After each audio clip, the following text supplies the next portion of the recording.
Hello, my name is Michelle Gregerson, and here is my program completion presentation.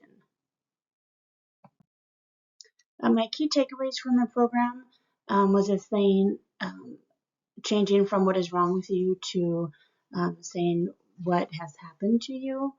And then overall, on the trauma portion, is the importance of trauma, being in trauma-informed care and helping children build resiliency.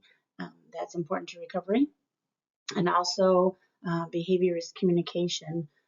Many kids don't know how to express themselves out of some unwanted behavior. And then also understanding that the effects trauma has on children, beginning with infancy and brain development, all the way into adulthood. And even the quote that I found while doing research from Bollier and Blair was that exposure to 4 or more ACEs showed almost 3 times the rate of poor health. My research question, I kind of had a couple into them. The main one is there a correlation between childhood trauma and trauma-induced insomnia, including sleep disturbances? Sleep disturbances are having trouble going to sleep, having trouble staying asleep, waking up early, waking up and not feeling rested. And then there's also some information regarding fear of sleep, which oftentimes children will have due to nightmares, that they don't want to go to sleep because they might have nightmares or consistent nightmares. And then are there specific types of trauma that can lead to insomnia, and what measures are available to overcome insomnia and sleep disorders? As many of you, there was multiple key findings from the research. Here are a few of them. That they're based on the research that there is a correlation between childhood insomnia or childhood trauma and trauma-induced insomnia and sleep disorders. For adults, I found this interesting and this is how it's showing that trauma does affect it into adulthood. That if adults are experiencing insomnia, that look into their childhood and oftentimes that they found that there was trauma.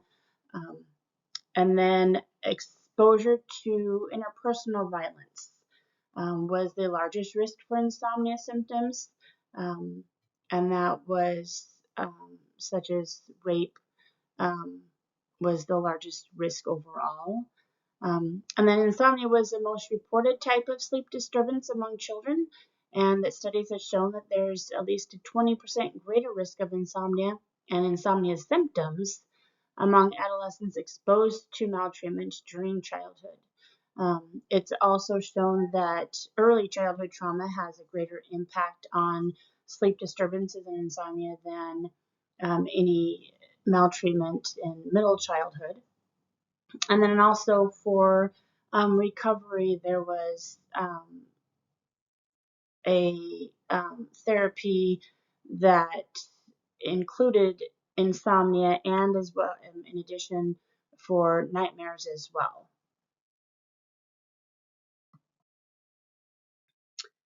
Advocating for research from this point on, there's a lot of information being presented in schools and schools becoming trauma-informed, but there also needs to be an increase in research for children and insomnia.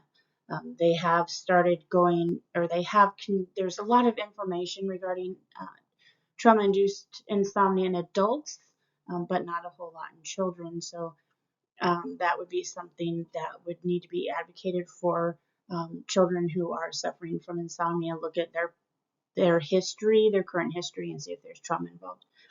And then so that if they are having any sleep assessments, then they need to correlate some trauma assessments as well. And then for information about how much sleep children should be getting, if they are not getting that, then there needs to be some research into why. And then not only being trauma-informed, but trauma-informed on trauma-induced insomnia and the sleep disorders.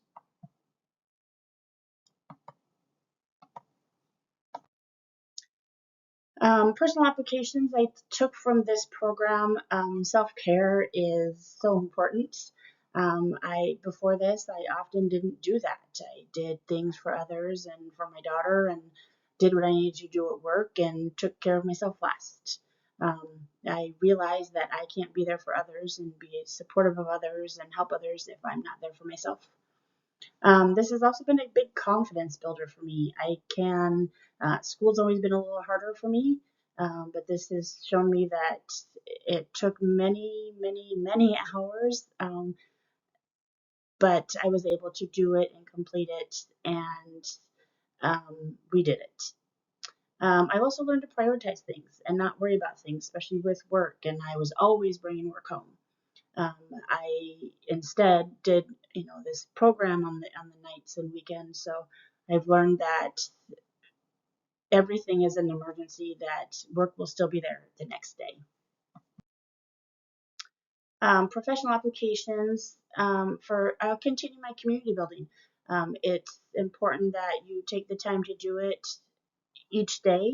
And even after long breaks, we go back and we start with the basics. And kids need to feel safe. And if we are there to teach them, well, then in order for them to learn anything, they have to be safe and know that mistakes are expected and they're warranted. They should happen. That's how we learn. My school is becoming trauma informed, and I am helping with the professional development on that portion. So I'm excited for that. And then just being trauma informed and recognizing. Sorry, my cats are running. Just being able to recognize signs of trauma and being able to recognize our own and avoid re-traumatizations for ourselves and our children. In conclusion, this program has taught me to teach from a trauma-informed lens, to treat all of my children as children of trauma, to be mindful of my own trauma, my own self-expectations, and that I need to continue that family classroom environment. We support each other, and that we can see growth with supporting each other.